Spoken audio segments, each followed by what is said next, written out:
Teknologi komunikasi dan transportasi.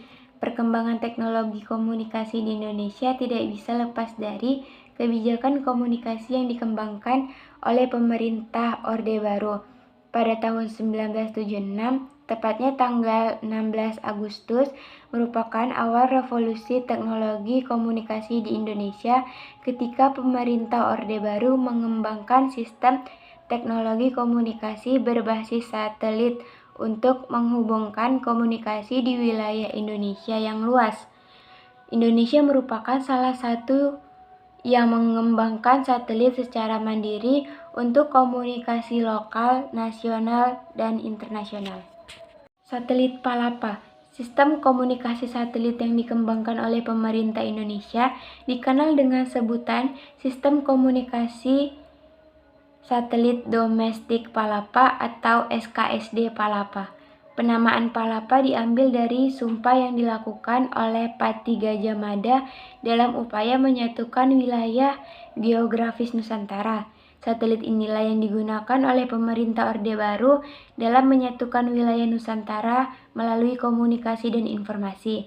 Pemanfaatan satelit ini mampu mengubah hubungan komunikasi di wilayah Indonesia dan juga di wilayah regional Asia Tenggara di Indonesia sendiri. Komunikasi telepon, telegram, dan telex semakin lancar.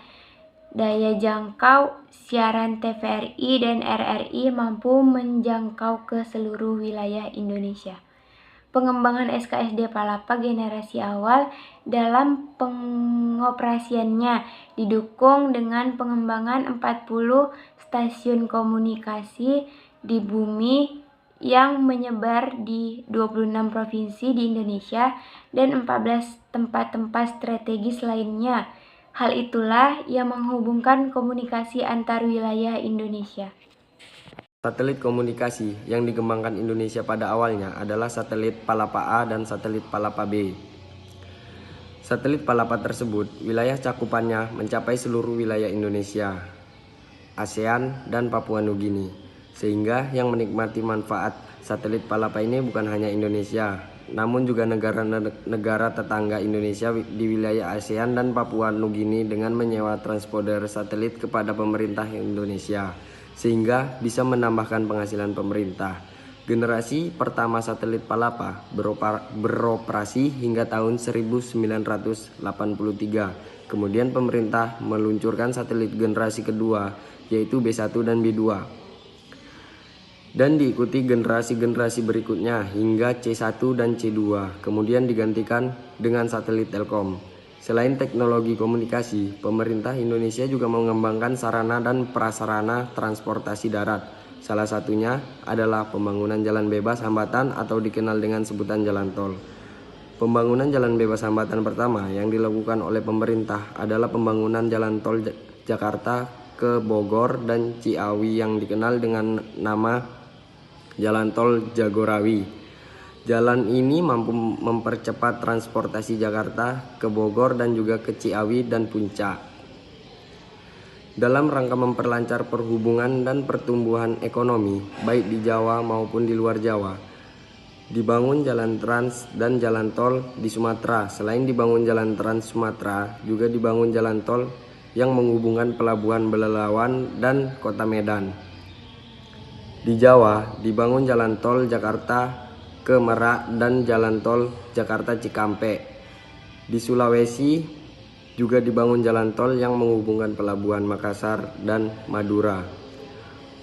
Pada tahun 1987, pemerintah juga membangun jalan tol dalam kota yang menghubungkan Cawang sampai Tanjung Priuk. Pembangunan jalan tol ini memanfaatkan teknologi yang dikembangkan oleh anak bangsa, yaitu teknologi Sosrobahu. Teknologi tersebut memudahkan pembangunan jalan tol yang berada di jalur macet, karena dalam pembuatan pilar-pilar jalan tol layang dibangun segaris dengan jalan dan diputar melintang jalan setelah pilar-pilar tersebut kering. Selain teknologi Sasrobahu, pembangunan jalan tol juga memanfaatkan teknologi cakar ayam. Teknologi ini merupakan penemuan anak bangsa, Sudiatmo. Penemuan teknologi cakar ayam, Sudiatmo, ini berawal mintaan dari Bung Karno untuk mensukseskan Asian Games yang membutuhkan suplai listrik yang memadai. Untuk itu, dibangun gardu listrik di wilayah Ancol yang merupakan rawa-rawa. Teknologi cakar ayam ini yang mampu membangun pondasi di wilayah rawa-rawa. Keberhasilan pembangunan gardu listrik dengan pondasi cakar ayam ini menjadi salah satu kunci kesuksesan pelaksanaan Asian Games.